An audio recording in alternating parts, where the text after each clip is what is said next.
Hello, everyone. Thank you for joining us today.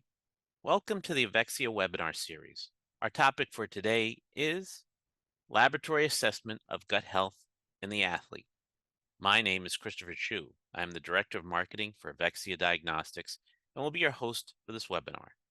Today, I have the distinct pleasure of being joined by an exciting guest, Dr. Warren Brown, who will be our presenter for this webinar. Dr. Brown earned his undergraduate degree from Kennesaw State University and his doctorate from the School of Naturopathic Medicine at Bastyr University in Seattle, Washington.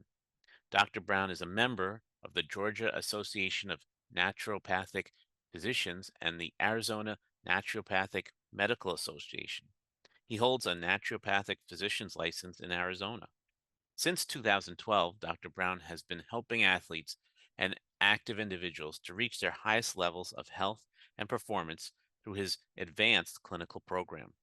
He currently serves in a laboratory consultant role for several professional sports teams in the NFL, NBA, MLB, and MLS, as well as several Olympic teams worldwide. Without further delay, I will now turn the webinar over to Dr. Brown. Thank you to Avexia, thank you to Genova, and thanks to all of you for tuning in. Did you know that some studies indicate that up to 70% of athletes report having chronic gut symptoms for some period of time at some point during their career? That could be gas, could be loose stools, could be abdominal pain, cramps, and I think we could all agree that none of that is going to improve their athletic performance. So today I want to show you two laboratory tests that you could start using right now with your athletes that will help to identify the cause or causes of many common gut symptoms that athletes face.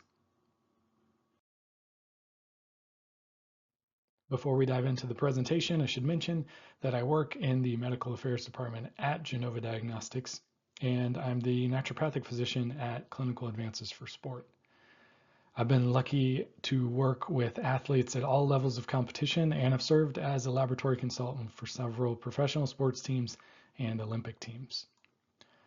I also should mention that stool testing isn't a substitute for a conventional medical workup, so I always advise completing that step of the assessment whenever it's clinically indicated.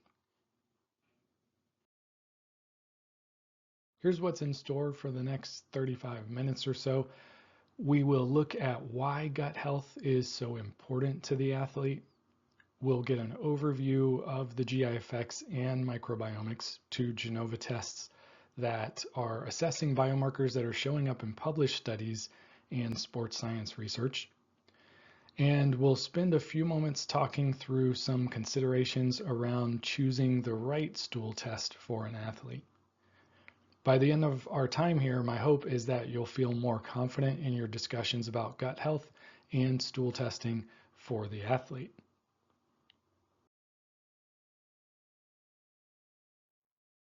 Many athletes are very active on social media, so they're exposed to the increased attention around gut health. I put together a list of some popular hashtags here on the left, and this one surprised me. Hashtag gut talk at 983 million views. I'm not sure what that means, but I can only imagine there's probably some kind of dance associated with it since it is TikTok. But whatever, the point is that millions of posts and views are happening every day online, and the topic of gut health is rising to the top of athletes' minds. And we have the tools to assess it and provide targeted interventions to help improve it. So as clinicians, we can really make a difference here in the health of the athlete. Even in published studies, we've seen a huge increase in the interest of studies around gut health and the microbiome, about an 8x increase going from 2010 to 2023. As you can see there, 3,000 published articles going to 25,000 published articles looking at gut health or the microbiome. And part of the reason for that increase is that we have really great tools now. Laboratory methods and technologies have advanced dramatically over the last 10 to 15 years. So we'll take a look at some of those when we get into the GI effects and the microbiomics. There are new associations with gut health and systemic diseases, and this is an area where there is some uniqueness from person to person in terms of the gut microbiome.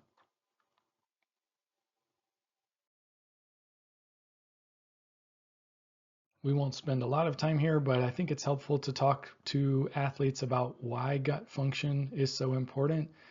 It's where we start to convert food into energy.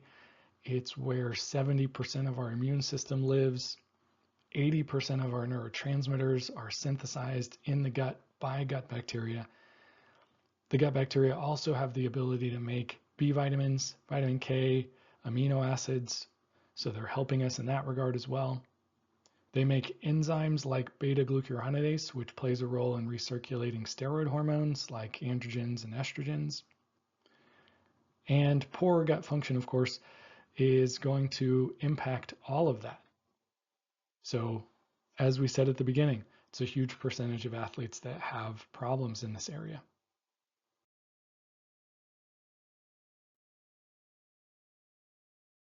A lot of my colleagues who don't see athletes say, athletes, they're super healthy. Why do they have any kind of problem? Well, athletes, especially competitive athletes, are pushing their bodies to the limit day in and day out often. And that can create various issues. These are just some of the more common ones. Physical exertion, prolonged physical exertion especially, can lead to reduced blood flow to the gut. They're sending blood to heart, brain, muscles. That can lead to hypoperfusion of some gut tissues. That can cause problems. Mechanical forces applied to the abdomen. So in ultramarathon runners, we have even some conditions starting to be described like ETAP. Then profuse sweating, that can create electrolyte imbalances that could potentially impact the gut as well as other body tissues.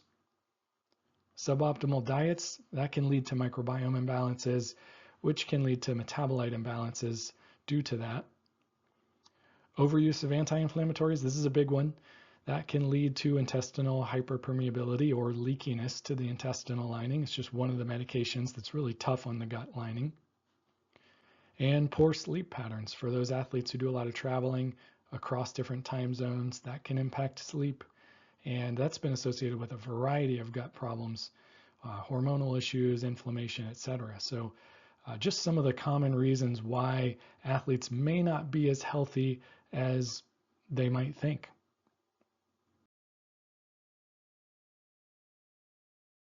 The gut microbiome gets so much attention because there are trillions of bacteria that live there, and they're not just sitting there, they're making metabolites 24/7. That's a truly remarkable amount of metabolic activity, and some experts estimate that the amount of metabolic activity is similar to that of the liver, which is one of the most metabolically active organs in the entire body. So it's kind of like an auxiliary organ system in that way.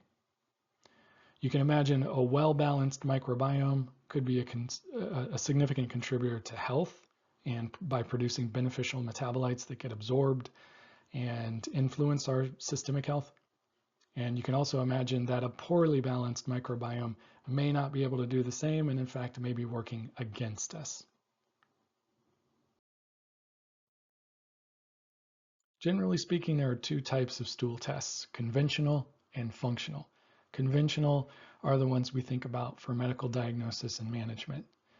Functional tests are more innovative, they're more systems oriented, they're oriented towards trying to find a root cause for a condition, and they embrace newer lab technology and newer methods.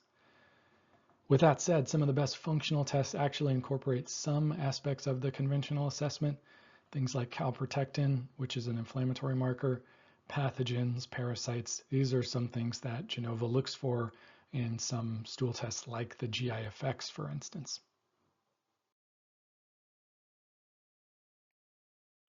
Picking a stool test can be daunting, especially if you're new to stool testing.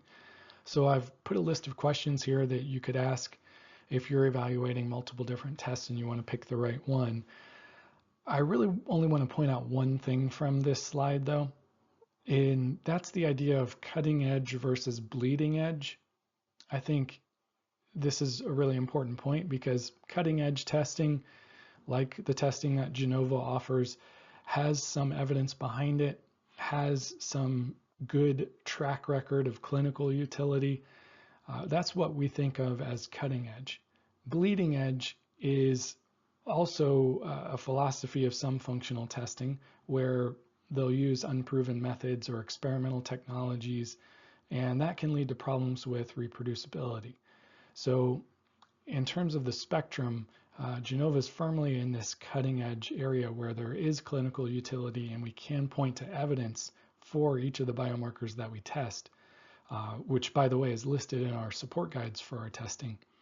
But this is a concept that I think is really important when evaluating any kind of functional test. Our focus today is on the GIFX and the Microbiomix, two different tests. We're going to look at some of the most important biomarkers in each test and its relevance to the athlete. And I'll turn my webcam off now, and then I'll pop back on at the end. Genova's GIFX and Microbiomix can be ordered either together or separately. Broadly speaking, the GIFX is a little bit more clinically oriented and would be the test of choice when an athlete has gut symptoms.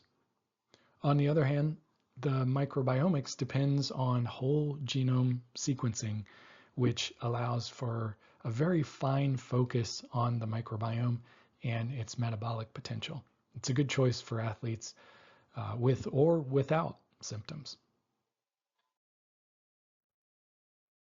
Let's start with the GIFX. Most reports are going to be around 8 to 9 pages, but maybe a little longer depending on optional add-ons and additional findings. The first few pages of the GIFX are summary information, and they incorporate some internally developed AI tools that help with pattern analysis and prioritizing. I use these categories all the time to help write my assessment for the athlete, and I think it's really helpful for thinking about gut symptoms from a root cause standpoint.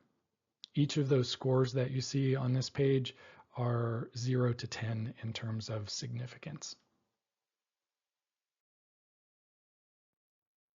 Pages 2 and 3 of the GIFX provide a summary of the gut microbiome or commensal bacteria.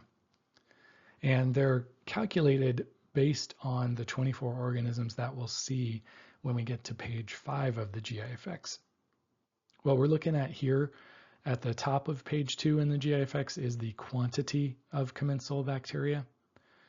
There are some specific dysbiosis patterns that we can identify too, looking at the microbiome's potential to produce inflammation, which we call the IAD score, or methane production, which we call the methane dysbiosis score.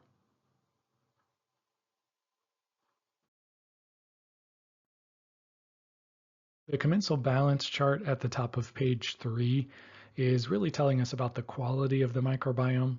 From a big picture standpoint, was the microbiome balanced or imbalanced? So it's a nice assessment of that.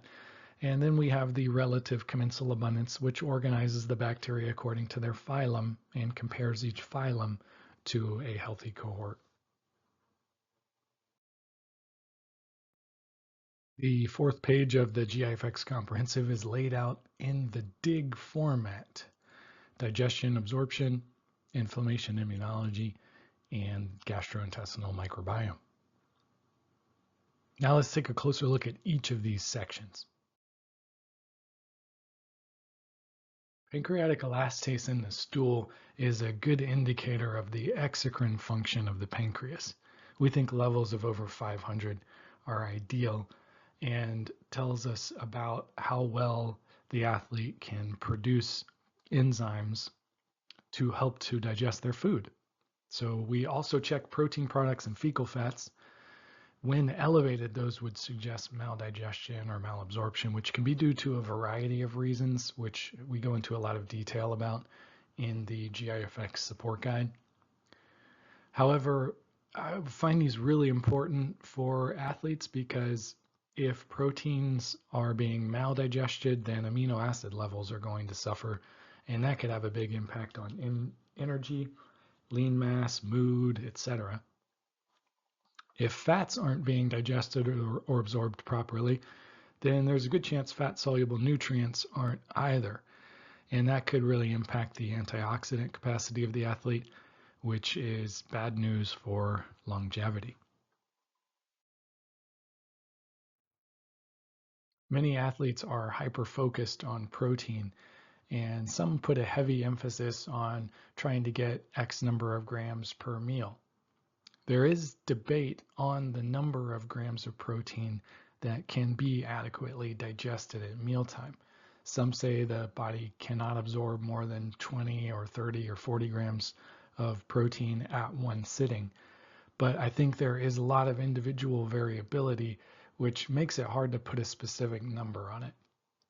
I've listed some variables here that, in my experience, the number of grams is going to be different from one athlete to another.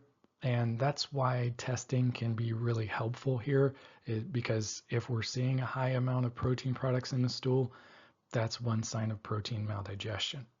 So it may be too much for that individual person.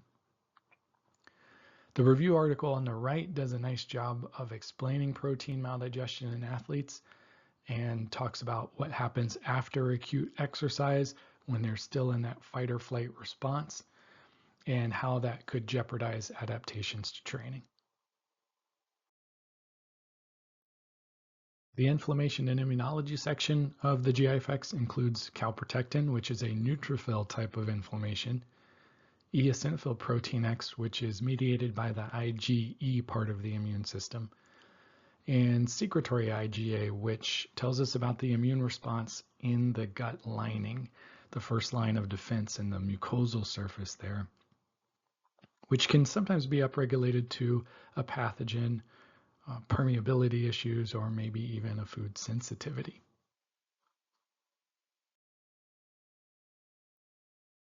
This slide really focuses on gut barrier dysfunction and how that can develop secondary to high intensity exercise for prolonged periods of time. The review article had some really nice graphics, and I'd encourage you to check that out if you're looking for more detail here. But when we think about the gut barrier and stool testing, secretory IgA is really kind of right there at the front lines and is a really important marker to check. Elevated levels could indicate an imbalanced or overactive immune response in the gut barrier, which can lead to all kinds of problems, including permeability. Short-chain fatty acids are bacterial metabolites that have been shown to have some beneficial effects on the colon. Some studies indicate short-chain fatty acid can be absorbed systemically and have benefit to other body systems, which I'll show you on the next slide. And then beta-glucuronidase, also a bacterial metabolite. Technically, it's an enzyme and plays a role in deconjugating glucuronide molecules from toxins or steroid hormones, which allows those things to be recirculated back into the body.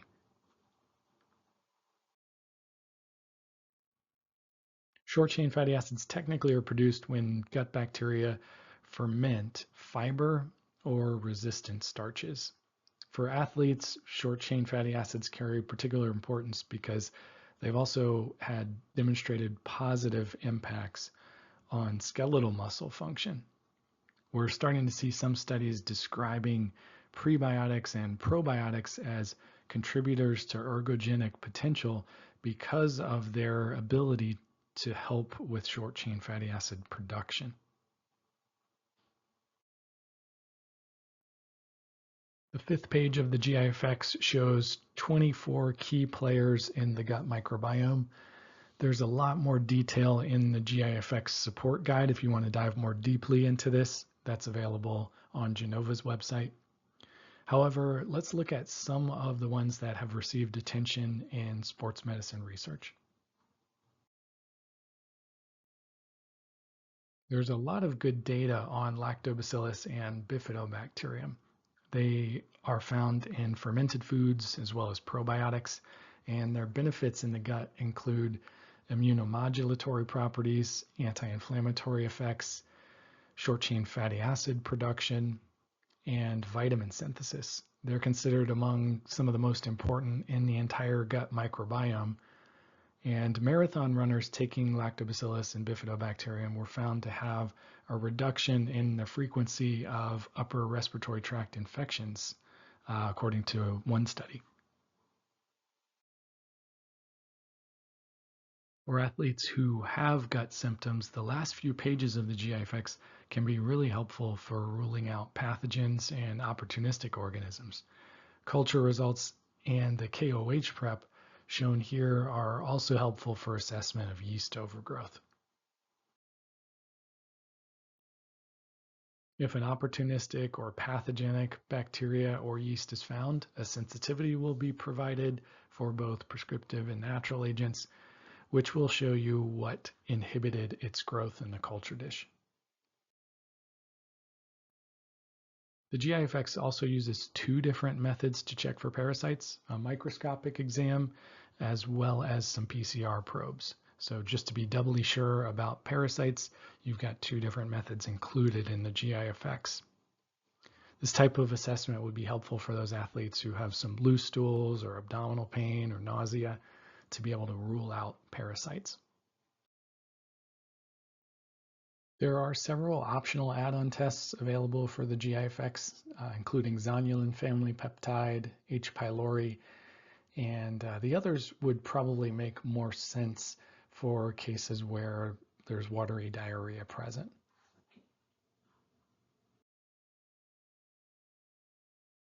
Okay, that was the GIFX. Now let's look at the Microbiomix. Microbiomix reports are colorful, engaging, and highly detailed. In most cases, the PDF version of the report is going to be around 60 pages, which includes descriptions and literature citations and all supporting information right there within the report. However, that information is distilled down into 1 to 3 pages of summary, and that'll be found at the beginning of the report. Really handy when you need a quick overview or a recap of the report. The laboratory technology involved in doing the Microbiomix report is highly sophisticated and on the cutting edge. The methodology is called whole genome sequencing, and here's what happens. Bacterial DNA from the stool is broken down into small fragments, which are then sorted and sequenced into segments. That helps to identify organisms as well as their genetic tendencies to produce specific metabolites. There are other laboratories that do versions of whole genome sequencing. However, sometimes they're cheaper versions called skim sequencing, which lacks some of the detail and ends up having limited clinical value. Our method, which has good backing in published research, can help to identify more than 95% of the entire gut microbiome. This published article from the World Journal of Gastroenterology describes the scientifically validated methods utilized for stool testing of the microbiome. And as you can see, the GIFX incorporates the best of culture and 16S rDNA. The Microbiomix is the metagenomic option. So a nice visual of how these two tests could complement each other for a complete look at the gut. Each Microbiomix report includes a report summary, a list of all species present, the potential to make specific metabolites, and an explanation of the metabolite, Shannon Diversity Index, key insights, species of interest, literature citations and commentary, and there's also an interactive version of the report with some customizable functional food shopping list items that you can select from as well. I'll show you how that works when we get to the end of the presentation here. Here are the things you'll typically see listed in the report summary of the Microbiomix. Things like specific organisms, metabolite potential, specific treatment options based on the findings, and that would include things like probiotics, prebiotics, resistant starches, diet modification, and when to consider following up with conventional testing or antimicrobial therapy. So most of the clinicians that I see using this test are using it because they really want to dive deep into the detail for the gut microbiome.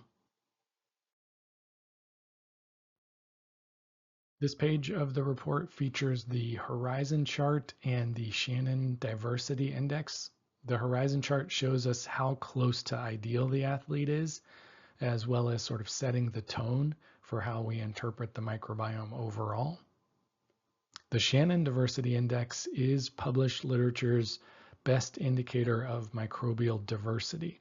And that's important because it makes a microbiome more resilient to pathogens, opportunistic organisms, and more capable at generating a wider variety of important metabolites. These tools help us to get a panoramic view of the microbiome, which gives us insight into microbial stability and microbial diversity, which research is indicating has some relevance to athletic performance. The balance of the gut microbiome is heavily impacted by the diet, which is a powerful therapeutic tool to address microbiome imbalance. Diverse diets, where there's a wide variety of prebiotics and fermented foods, generally lead to more diverse gut microbiomes. Here is a condensed list of the metabolites assessed with their clinical significance. All of these are probably important to the health of the athlete, but in my opinion, the most notable are probably hexa-LPS, which is associated with chronic inflammation, ammonia, which could be a contributor to leakiness of the gut barrier or intestinal hyperpermeability, beta-glucuronidase, possibly depending on the athlete's hormone and detoxification status, neurotransmitters, possibly depending on sleep and mood, and short-chain fatty acids due to their impact on the colon and utilization by muscle. As a recap here of intestinal hyperpermeability, this happens when the junctions between cells lose their integrity and they quote-unquote leak. That allows undigested food particles, toxins, even unwanted microbes to enter into the bloodstream. And it's associated with a number of different conditions, including autoimmunity, skin problems, neurological conditions, SIBO, and many others. Genova provides some insight into that with these tests that are mentioned on the right. Of course, the GIFX we talked about with the secretory IgA in particular, the Microbiomix with its assessment on hexa-LPS, ammonia, and hydrogen sulfide potential. And then, of course, there is an intestinal permeability assessment that Genova offers, which is a urine lactulose mannitol ratio, which has a lot of good published literature behind it. But these are the options that Genova offers regarding intestinal permeability. Veillonella is an organism that's assessed in the Microbiomix as well as the GIFX. It's an interesting organism with some potential performance-enhancing benefits.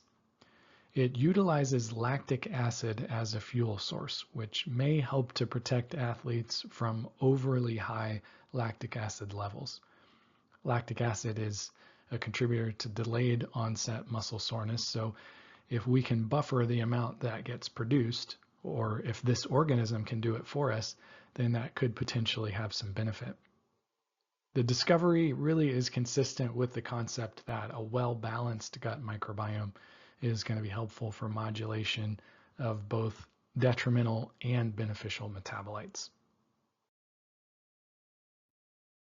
There are many ways an athlete's microbiome can become imbalanced. These two articles describe the effect of antibiotics on the gut microbiome, and they mention the negative impact from antibiotics on athletes' motivation and endurance, and even mention problems with absorption and poor nutrient status as a result of that. Antibiotics are sometimes necessary to treat infections, but because overuse is such a big problem, we should be using them as judiciously as possible. So testing helps us to do that. Let's take a look at the interactive version of the Microbiomix. That starts with the horizon chart, as you see, and the Shannon index, followed by the top 5 most abundant species, and then the key insights. Then there's an interactive shopping list that can be downloaded or printed. And what's cool about this is it's customizable. So you can see the foods there, but if you want to avoid things like gluten, you can check that box, click select all, and then download. And then you've got a customized shopping list that avoids gluten-containing foods. Of course, that can be downloaded and printed, and is a really nice, useful resource. Scrolling back to the top, if you click on the dig deeper into detail section, you can see, for instance, the bubble chart where you can hover over for descriptions of different bacteria. It just shows up in the little box down there at the bottom. Or you could do one of my personal favorite sections here is the species of interest, where you can see some of the things like Akkermansia. That's getting a lot of attention in published literature lately. You can see things like Bifidobacterium. You can see how the patient stacks up to the healthy cohort there.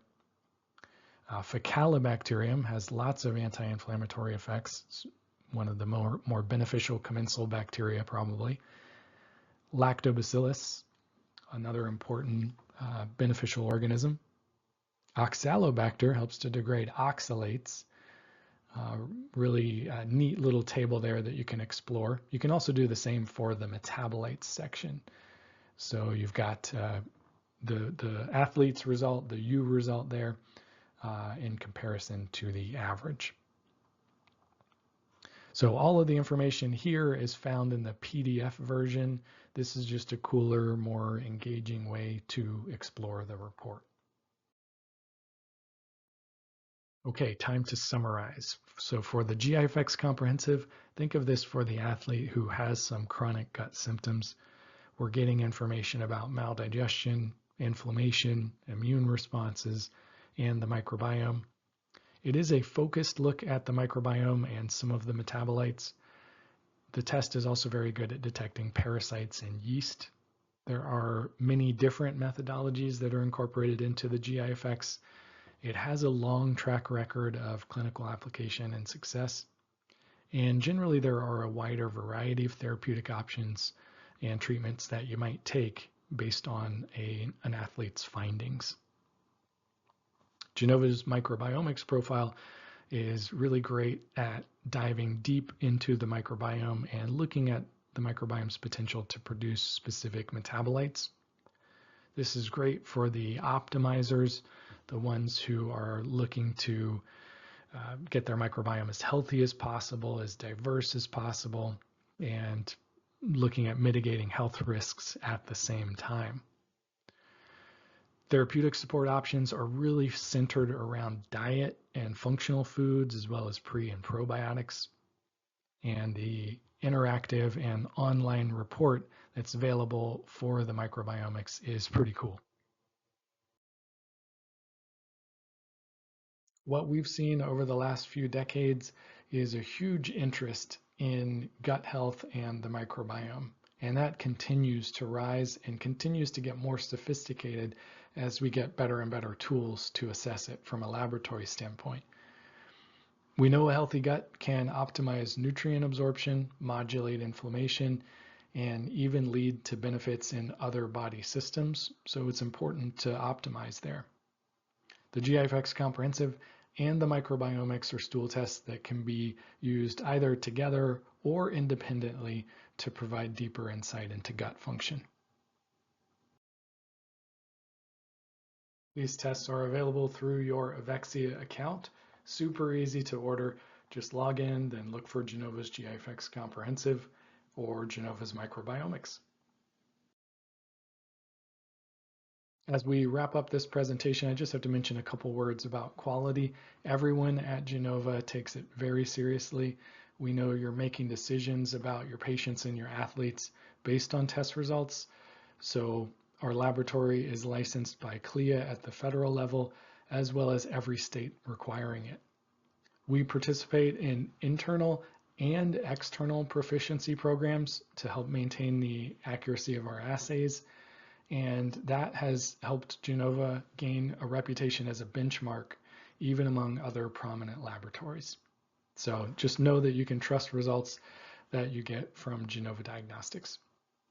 Thank you to Avexia, thank you to Genova, and thank you to all of you for tuning in. If you see me at a conference or on the social platforms, please do say hello or connect. All right, thanks again, everyone. Bye-bye. For any questions or issues you may have, please contact Avexia Diagnostics by email at info@avexiadiagnostics.com or by phone 5 days a week at extended hours, 8 a.m. to 8 p.m. Eastern Time at 888-852-2723. Thank you, Dr. Brown, for this informative presentation. Thank you all again for joining us for this webinar event.